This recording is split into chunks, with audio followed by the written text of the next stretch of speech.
Hello guys, welcome back again on my channel with a new video. I know it's been quite some time and I have really a lot of explanation to do probably because quite a lot of things happened with as well as with the leagues, as a bit with not really personal stuff but just a busy life in general. So before I will go into the battle, the teams, the team preview, etc. I want to take a quick moment out of your time to listen just me a bit rambling on about lots of different things, but all important to my channel, all important to my content. So first of all, this past 2 weeks no uploads. Yes, no uploads. I've been quite busy. I'm finishing up my bachelor, so I'm in during the weekdays I'm quite busy. In the weekends I work. On Sunday I'm most of the time at my dad's place, and my dad's place I can't really record, so I have to find a time when to record. Most of the time this will be on either when I'm home early, and that's not quite often. It really differs from day to day, but not many times that happens. And then so I haven't got that much time to record. Also, Fire Emblem Fates came out in Europe, and I really here at my place, me and my two brothers, we really love that game, and we really play it a lot. So also that takes, from the little free time I have, that takes quite up some time.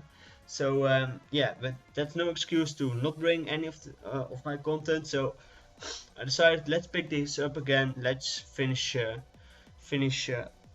up, because you may think finish up, but you've just from the SVL just recorded a draft analysis video, and then from the BCF I think you only uploaded like the last match or so, week 4 game. Yes, this is all true, but I have to tell you guys something. I'll first go over the SVL. The SVL, I played my week 1 match, and if you guys really want to that I upload it, you could ask me to do in the comment section down below, and I may upload it.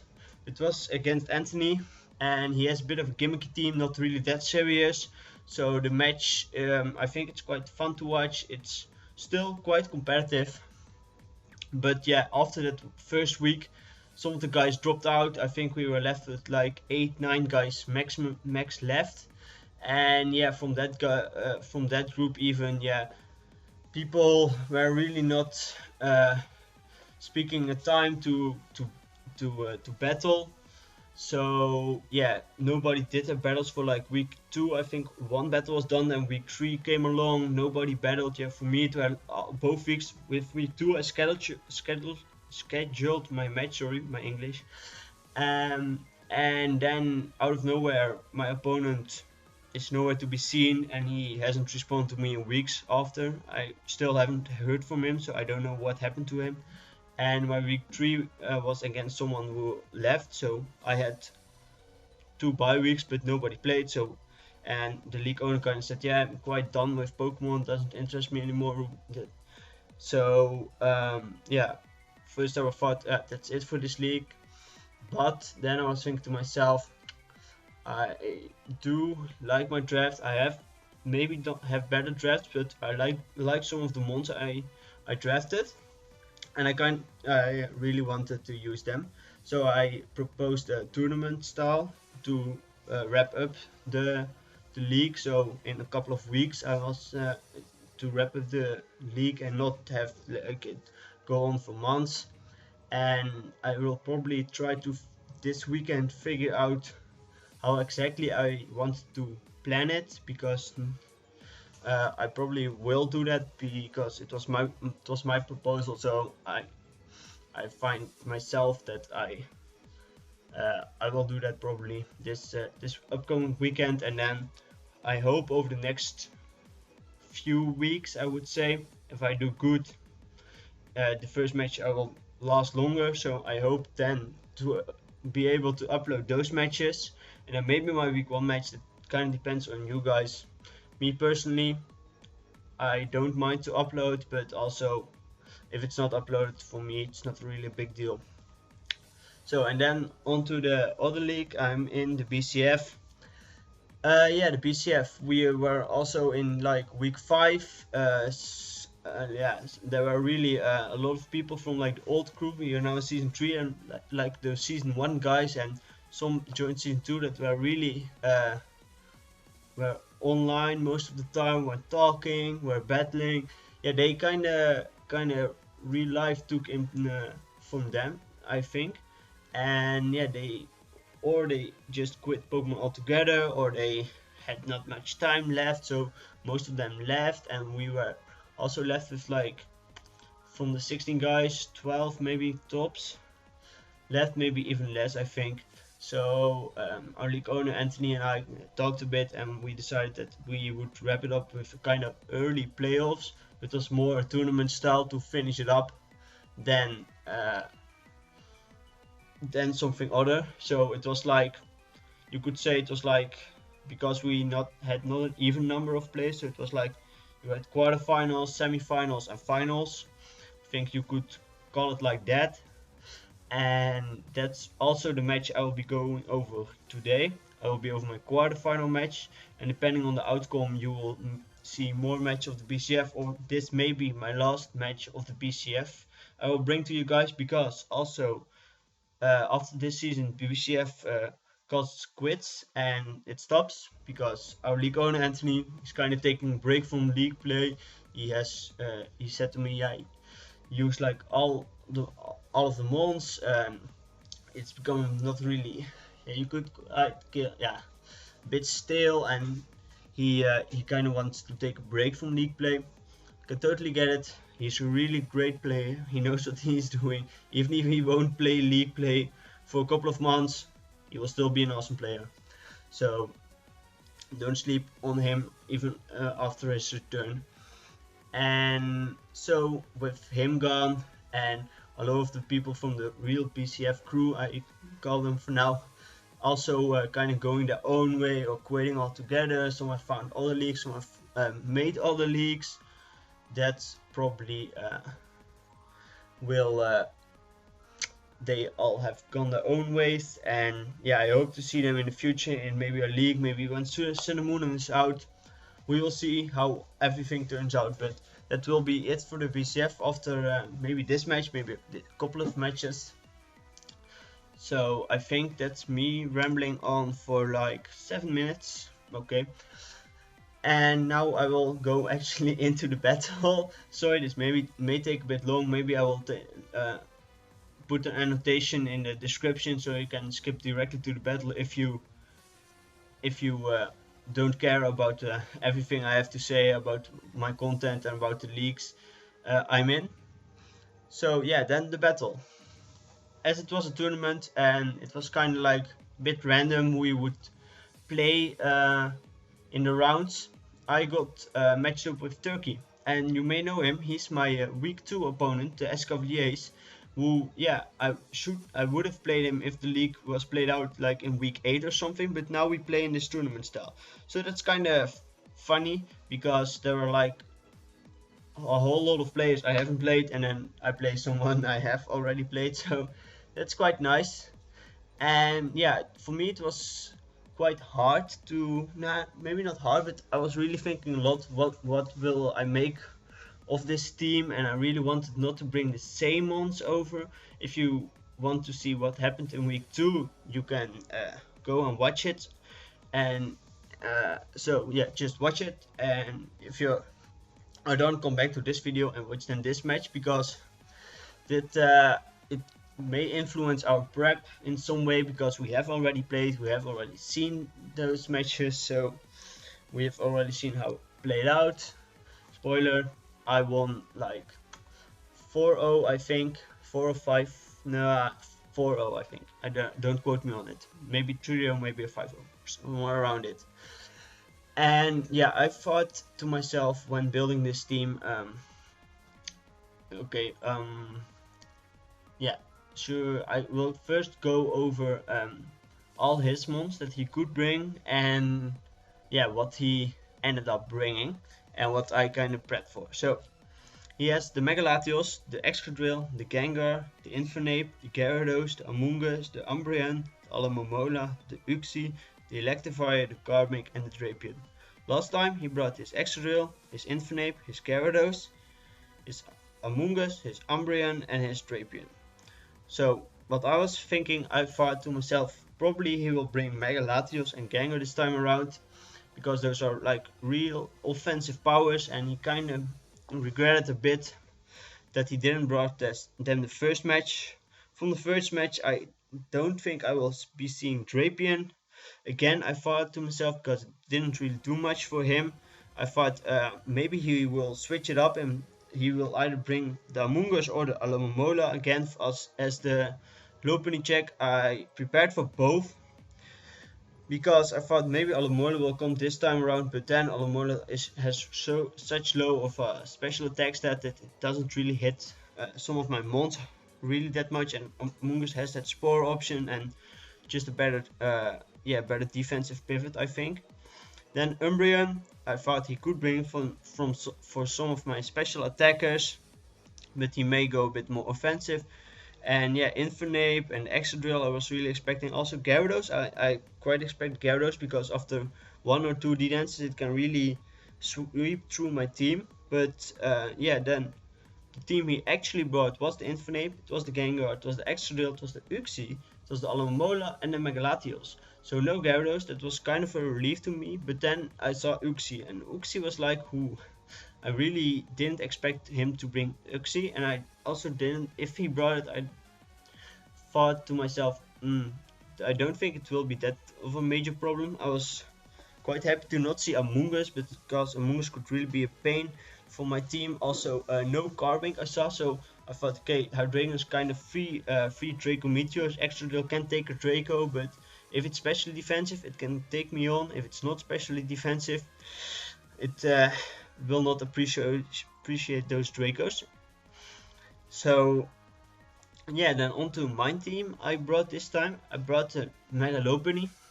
I brought almost the same set as last time. It was the Return, the Drain Punch, and Fake Out, and I think last time I had Power Up Punch for some of his walls.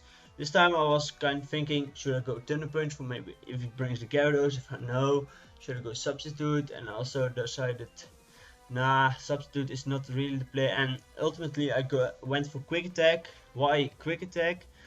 Because he has the Dragon Dance users like the Gyarados, like the maybe even Mega Latios if he wants to bring Dragon Dance, or just some Scarfs.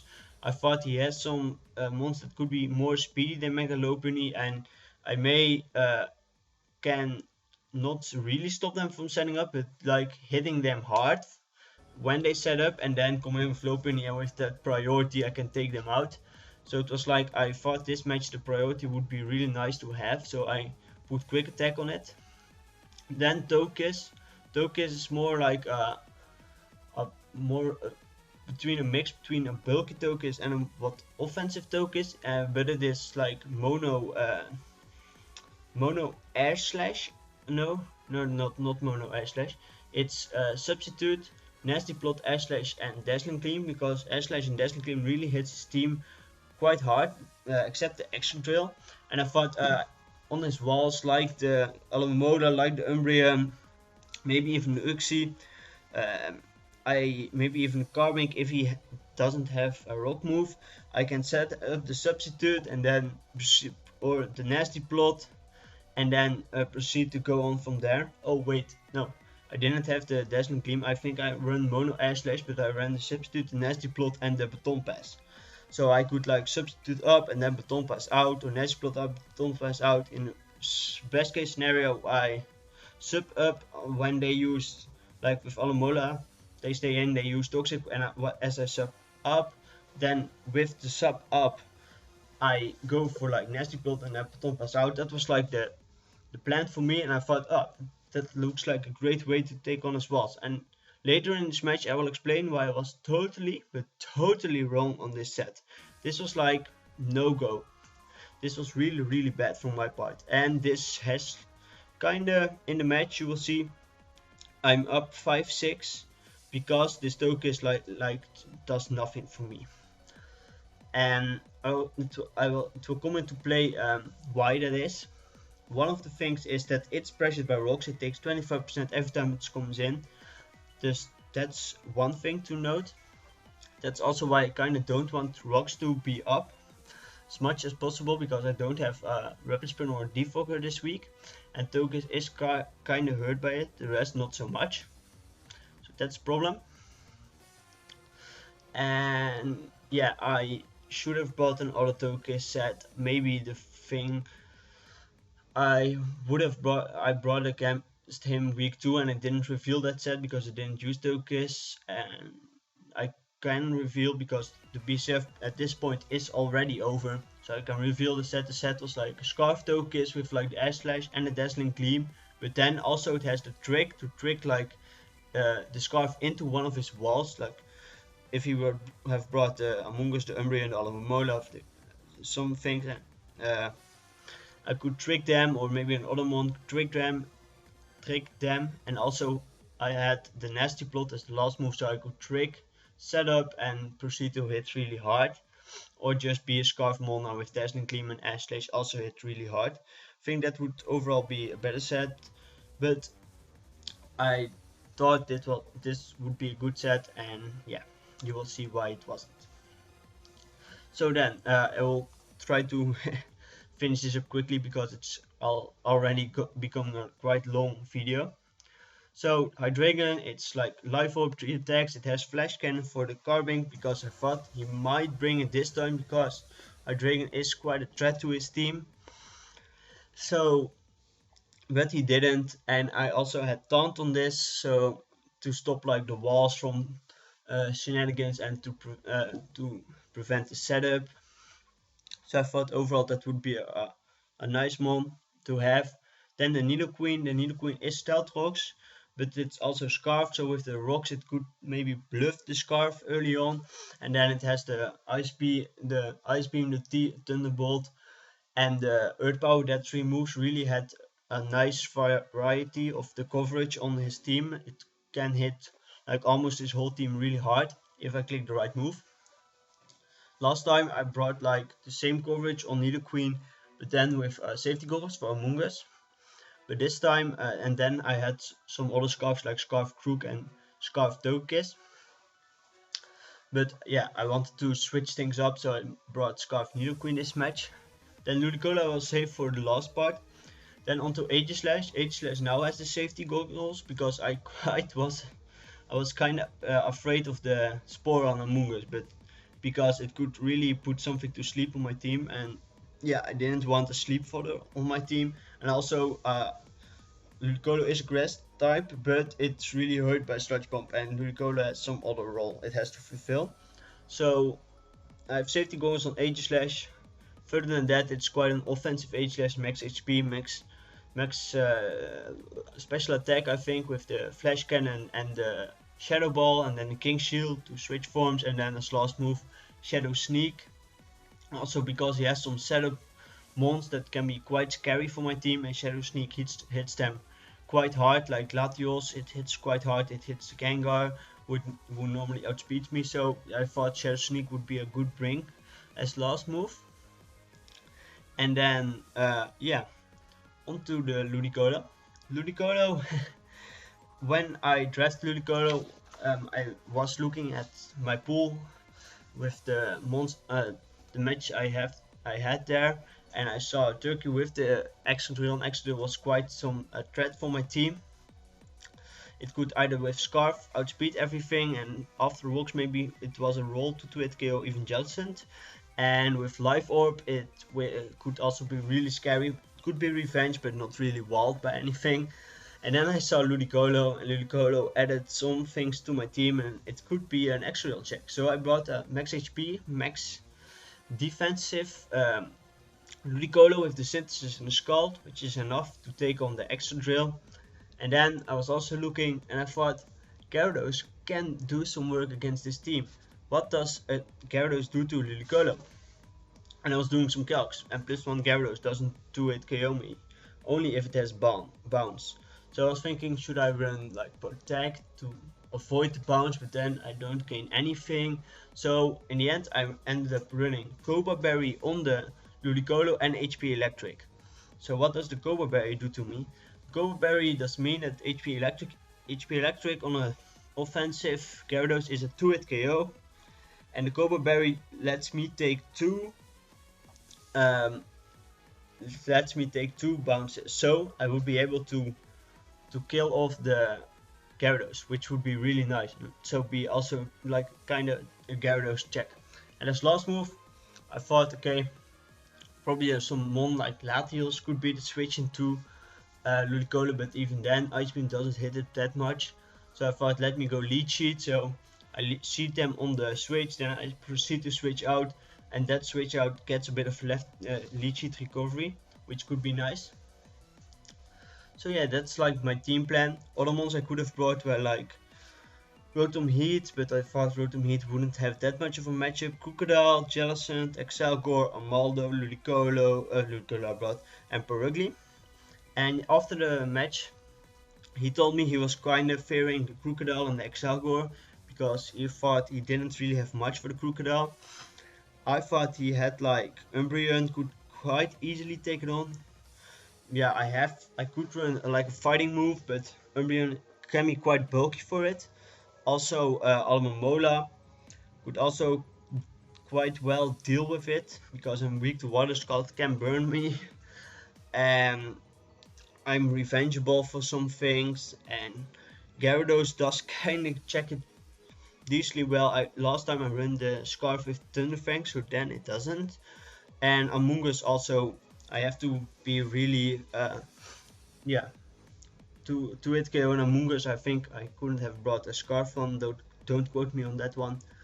But yeah, I thought, let's mix things up, bring some other mons, not the Crocodile. And the same with Excelgor. I was first thinking Excelgor, I think I had it over Aegislash, but in the end I thought Aegislash maybe a bit better. Also, I thought he would prepare this time really a lot for Extra Drill because last time it really did set up the spikes, it focus blasted his Extra Drill to death, it put really a huge dent on his team.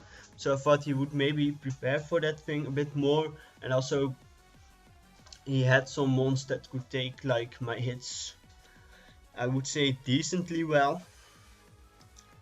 And yeah, especially the Gyarados, and I was fearing that Gyarados could set up on me then, or a Gengar on unexpected Bug Buzz come in and such thing. So I ended up not bringing the Excelgor.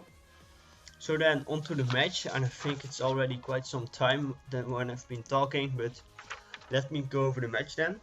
Okay, wait just a second, guys. Okay, onto the match. I was thinking his best lead would be the Uxie. So I lead off with my Hydreigon because I think, okay, I have quite a decent lead matchup against like almost everything. Could drop a Draco, and he probably will lead with Uxie. But here were some things I was thinking first turn. I was thinking Dark Pulse, quite obvious, but still he can take one. So that's one thing, but also he could be Colbert Berry for like the things of Crocodile. I don't know in the end if he was a Colbert Berry variant. I think he was, but I don't know. And so I was thinking, I think Taunt is my best play because I think in my mind I was thinking, okay, he knows I have Dark Pulse, but still Uxie is quite bulky. He knows Uxie can take it, and he also knows he wants to get rocks up because he led with Uxie, and so that are the two things. Also, if he has Colbert Berry, he especially knows he can take one. So I thought to myself, he will probably go for Stealth Rocks, expected me to either just Dark Pulse and take that easily, or even switch out, because I was really thinking, okay, maybe I should just switch out here into like maybe Aegislash to take it on. But then I thought to myself, he may want to set up the 3 rocks, he may even want to T-Wave me first turn. That was also the things, Stealth Rocks or T-Wave, because after T-Wave he would be faster. That was what I was thinking. But so I go for the taunt, and he reveals to have the Dazzling Gleam. Sorry, I'm going a bit fast. I will.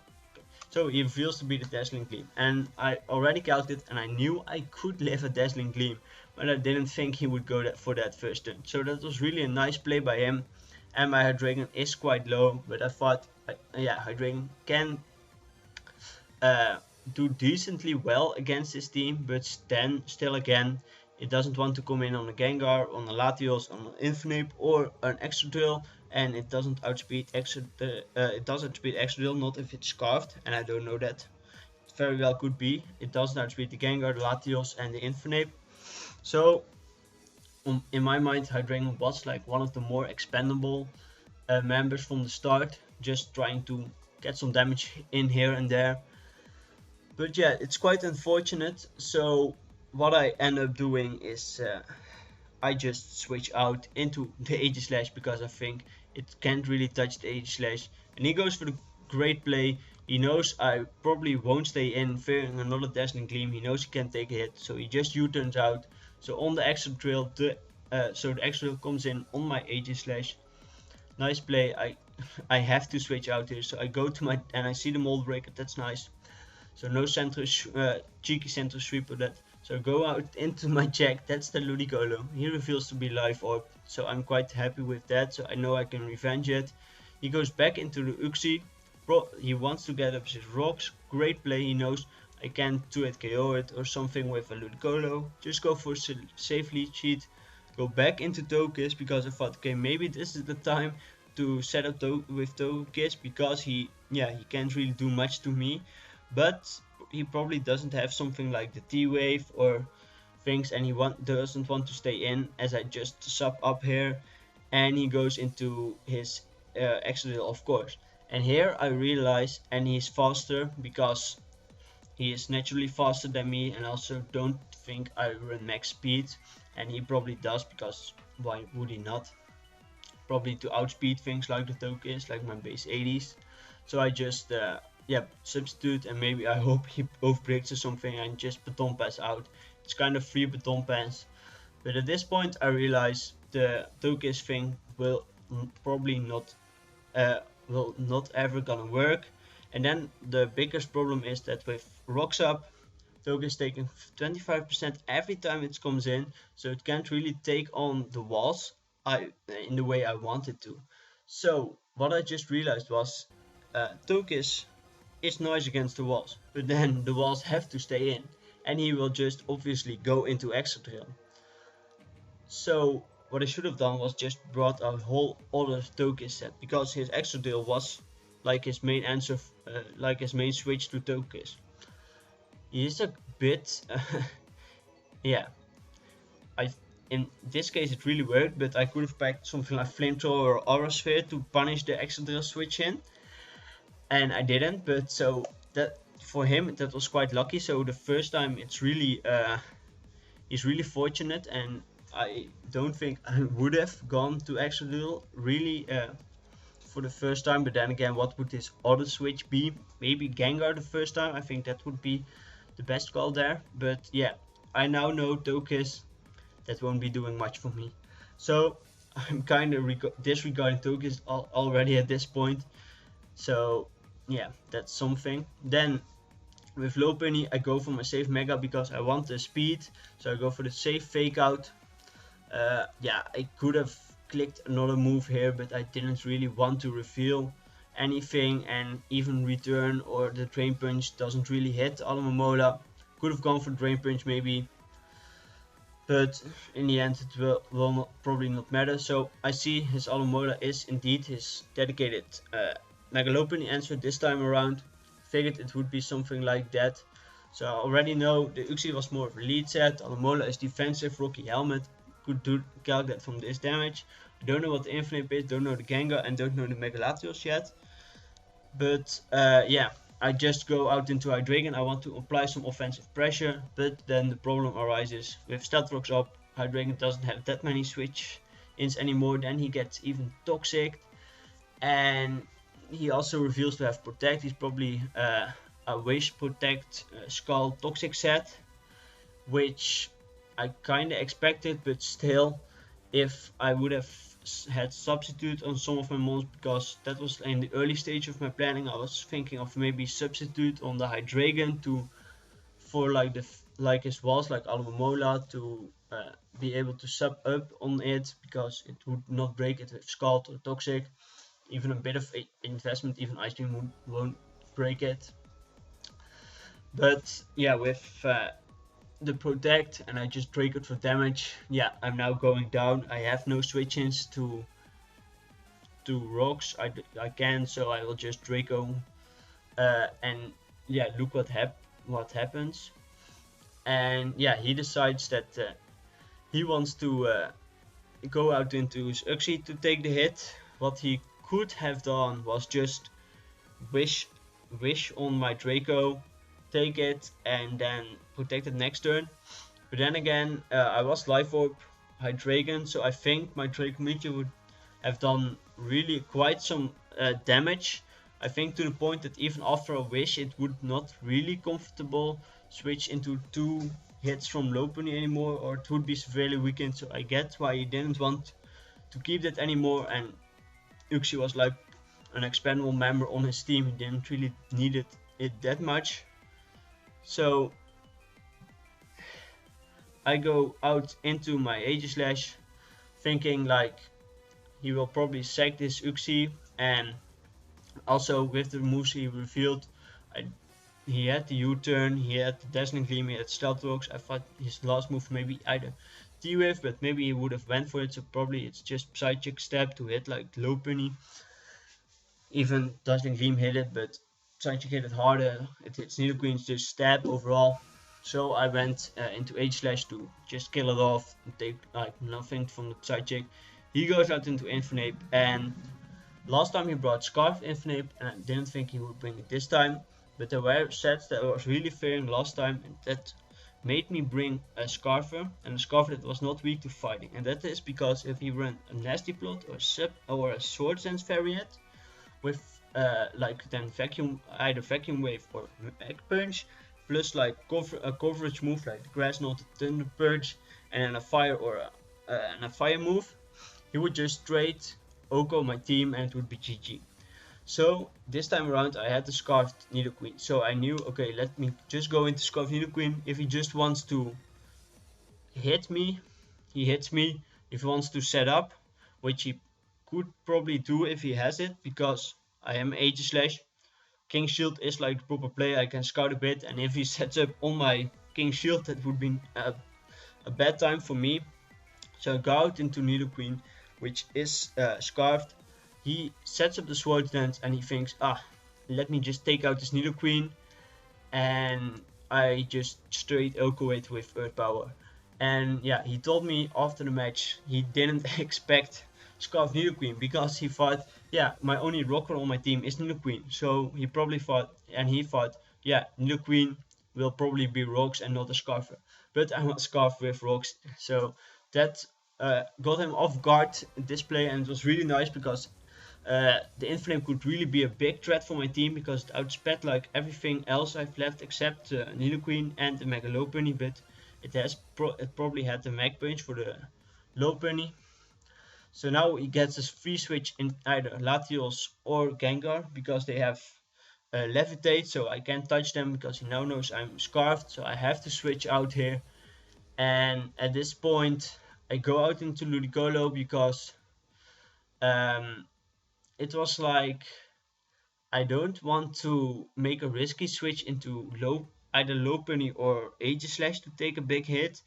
And also I think in the end my best play may have been to just sack Togekiss here, because I knew Togekiss wasn't really doing much for me. But I was also thinking, yeah, Ludicolo, it's there for extra drill, but still, yeah, Mega Lopunny and Nidoqueen can kind of revenge extra drill. And I thought, I was also not sure what he wanted to do here, and if he wanted to make like the prediction of Togekiss or something else, because Togekiss could take one hit, so I could hit his Gengar really hard. So I make the play into Ludicolo, and he reveals to Will-O-Wisp to me, which was like, ooh, I'm happy I didn't switch out in like Lopunny and be punished with like Will-O-Wisp. So I think to myself, I don't know, he may just go for the sludge wave feed and kills me off, I don't know. But he switched out, so I was thinking, could he be scarfed or specs or yeah, I didn't know because I thought he would probably kill me here, but he didn't, and he goes out into Latios just on my safe Scald. I thought it can burn, it's like I could also lead cheat, but Scald, if he decides to stay in and doesn't kill me for some reason, I can do that. Then he goes out from his so here's the okay, wait, display. we both switch out.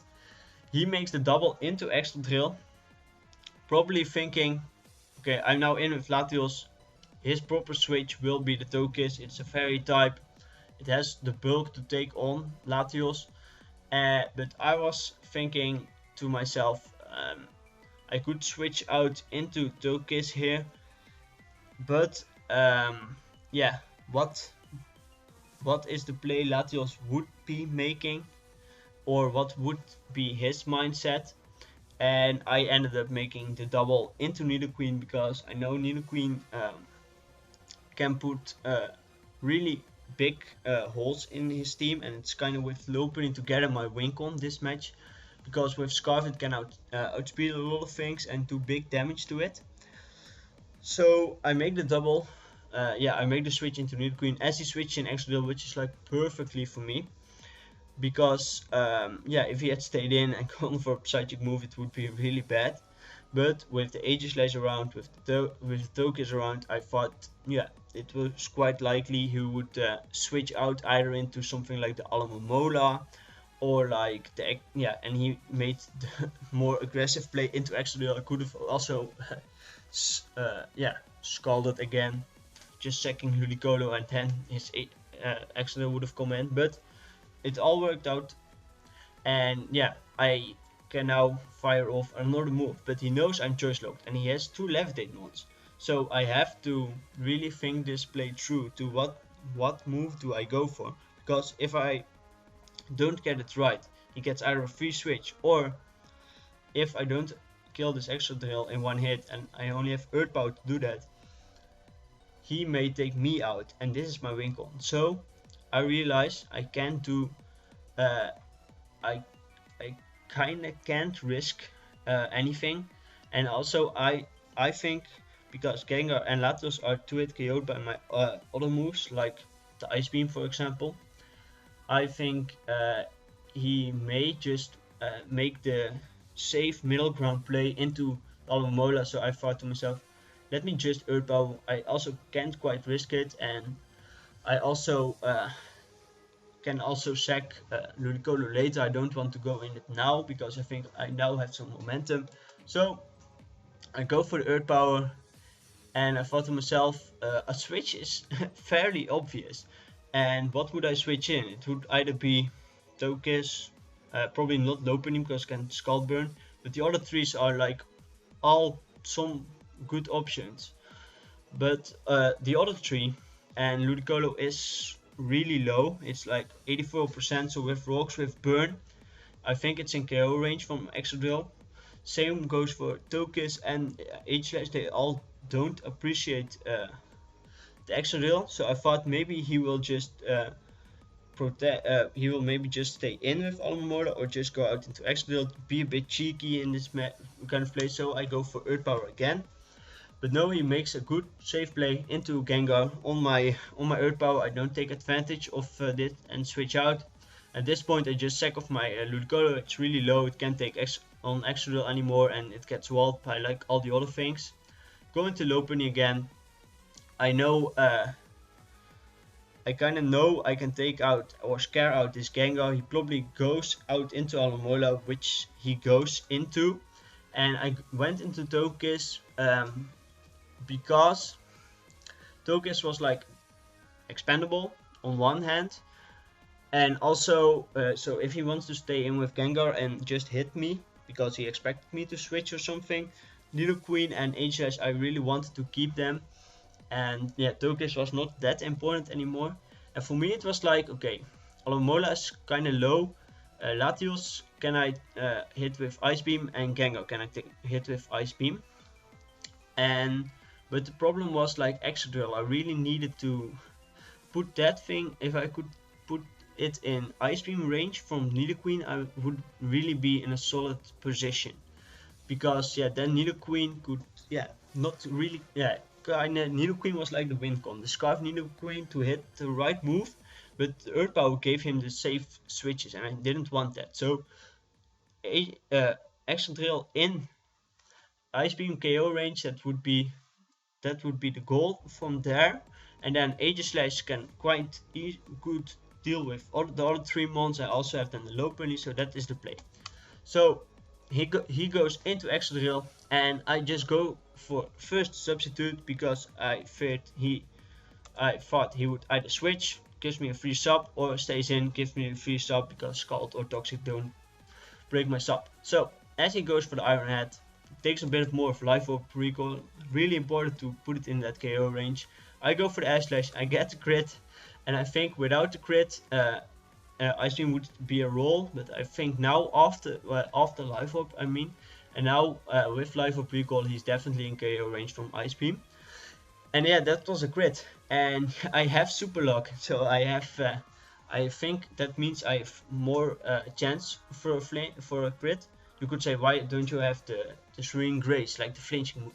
But yeah, we banned that for a reason, because yeah, you have seen Serene Grace probably in League play some more, and it's really nasty. So yeah, it's coming into play, I think, the first time. So I sack the Togekiss, I know he's in range now. And here I just go into Nidoqueen, and I know he's in Ice Beam KO range. And I thought he could risk it, but I thought nah, he won't go back into Alomola again, because then he just loses to Lopunny. So I just go for Ice Beam, I 2-hit KO Gengar, I 2-hit KO Latios, and I killed Excadrill. So Excadrill gone, really nice. Opens a door, for a bit of a door for the Aegislash. Okay, then display. I get heavily punished for this play. You will see soon why I mean that. I know I can take a Scald. I think it does like 20-30%. I think around 30% it does to Nidoqueen. And I think my Aegislash is like my only switch in at this point I've left for Alomola, because Alomola is quite a pain in the end for my team, because the Ricola didn't have his step for it. Tokens he had switches for, and Dragon went down early. So I've already revealed Shadow Ball on Aegislash, so I'm probably more especially offensive, so I don't care about the burn that much. In his shield form, I am quite bulky. So Aegislash is like the thing to take on Alomola. So I thought at this point in time, with that in mind, I thought he might make the switch out, the double from Alomola back into Gengar or Latios, probably Gengar, but Latios can, yeah, probably Gengar, to kind of predict the Aegislash switch and to kind of hurt it. But he just stays in and he just scalds. And yeah, I get punished because he gets the burn. It does, like, I think this is like a high roll, max roll, and with the burn, it really puts my Nidoqueen at a really low amount of HP. And I know I need Nidoqueen. It's my win con. If I click the right moves with Scarf, it outspeeds everything. But not if he is Scarf Gengar, which is still a bit in the back of my mind. Even if he revealed Will-O-Wisp, he didn't switch up moves, he switched out immediately. He may be Scarf Gengar, I don't know at this point. So I know I need to preserve my Nidoqueen. It has to switch into Rocks again and take the burn after that. So now I think, okay, he's probably wants to stay in and try to OHKO this, so he will just go for Scald or something. He goes for Wish, which is a good play, because I either switched out or wouldn't do much to him, and Burn would take me down. So as I reveal, Aegislash can quite easily take those Scalds, and yeah, Shadow Ball does like a hefty amount of damage to him. And at this point in time, I think he may predict me to go for King's Shield and don't go for skulls here, but just wish up and then maybe protect or something. So let me just fire off Shadow Balls, which is a 2-hit KO. And at this point, I thought he might protect this turn to get the wish back, but it's like a kind of losing game for him because he doesn't have the leftovers, and Shadow Ball does more than 50%. And also, if he protects as I King Shields, it gains me more than him because I can take a skull back in my other form, and in my other form it only does 10%, so that's really not a great amount of damage. So I just go for the Shadow Ball again, as he just scalded me, which if I had protected was like the best play. And also he kind of knew some of his other mons could, with a bit of parry damage, pick off the Aegislash, but I reveal here the Shadow Sneak, which is really nice because that does really a lot of damage to the Gengar, and it puts it in KO range of my other mons. So he just kills off my Aegislash here with Shadow Ball, and I go into Nidoqueen, and I made this play really too fast because I was thinking to myself, wow, as I switch it in, I was still thinking it could be Scarfed, and if it was Scarfed, it would outspeed a Scarfed Nidoqueen because it has a higher base speed. And if it outspeeds Scarfed Nidoqueen, it goes for Shadow Ball and it kills it. And that means that I probably lose the game because Lopunny would have come in, and yeah, I would have taken out Gengar, but then Latios could take one hit and KO me back with like a Psychic. So I thought, oh shit, this is really bad. Also, I probably locked myself into Ice Beam here because Ice Beam kills Gengar from here, and it's like 2 shots Latios. But also to keep in mind, if Latios is like Calm Mind or something, or just Roost, because I think Ice Beam may do 50% but not really much more. If you just roost up the damage because I am burned, I will go down, and he's like at full then because I outspeed, he roosts up, take burn, he can kind of stomp the Nidoqueen out, and then Lopunny can't kill the Latios from full, and I lose the game. So I know here I have to make the double back into Lopunny and hope he just clicks Shadow Ball again and is Scarfed, or maybe it's not Scarfed but just clicks Shadow Ball again. So I go back out into Lopunny, which I should have definitely done in the first place, but I didn't. And yeah, he just goes for Shadow Ball, I'm immune, and I kill off his Gengar with a safe fake out, because if he was Scarfed, it doesn't really matter, he would have then switched, but I just fake out it. Didn't really matter. And then he goes out into his Latios, and it really takes the fake out. He does 50%, but that's not that much. And he probably was like offensive but bulky offense, more like almost max HP with max special attack, and he roosts up here, but he sees from that damage, returns a steadily 52%, so he can't keep on roosting because I keep getting him low. I don't have residual, so he just takes me out to Psychic. He knows I'm Scarfed, and Ice Beam cleans up the game. So that's a 1-0 victory for me. It's a 1-0 victory, but it was really a close match. And yeah, I think the match itself was a good match. I think at the end I may have overpredicted a couple of times, and yeah, just the Toki set in general that really put me back so much. And just that first turn, he Dazzling Gleaming, it was kind of obvious, but still I thought he would just set up rocks there, because it was like, yeah, why not set up rocks? I probably go out into Aegislash. He knows I can touch Aegis. He knows he can touch the Aegislash, so just set up the rocks here and go from there. I was thinking, I didn't think he would just Dazzling Gleam on like the Aegislash or something. But yeah, really well played, Turkey. And from week 2, where I had really a big win from this narrow victory, it was really a great match. And yeah, he really improved to me. And at the end, he told me he did build a team together with Anthony, and that could have explained something like the Dazzling Gleam on Uxie, because I thought it would be a possibility. But yeah, I think maybe and also the Swords Dance Infinite, I knew it could have really put a dent in my team. And yeah, Anthony, player like Anthony would immediately realize it. And at the end, he said he was really scared of Crocodile, so he had a Colberberry Gengar. I think it may have taken a knockoff, but maybe even not, but just it wouldn't get pursuit trapped, and then it could have just focus blast me to death or Will-O-Wisp me on the switch, something like it. So it wasn't scarfed. And his Latios was like more yeah, bulky, but I don't know if it had Calm Mind. I think it had Roost and just some hitting moves like Draco, Psychic, and probably Shadow Ball for the H slash. So yeah, really well played Turkey. And yeah, that means I'm now off to the semifinals. And in the semifinals, I play Dylan. I first would have played Anthony, but uh, nah, not really. But Anthony was saying, yeah, me and you in the semifinals, and I was saying, Anthony, I've already played you this season. Let me play someone else because I wanted to face some other guys for difference. And at that time, I was talking to him. The match Dylan faced my brother Joost did not have happened, and I've said to him, yeah, if you let me just face, then I don't mind who I face, even if I face like the winner of that match, and that was like the big quarterfinal match. And he said, okay, you can face them then. So and then Dylan ended up winning that game.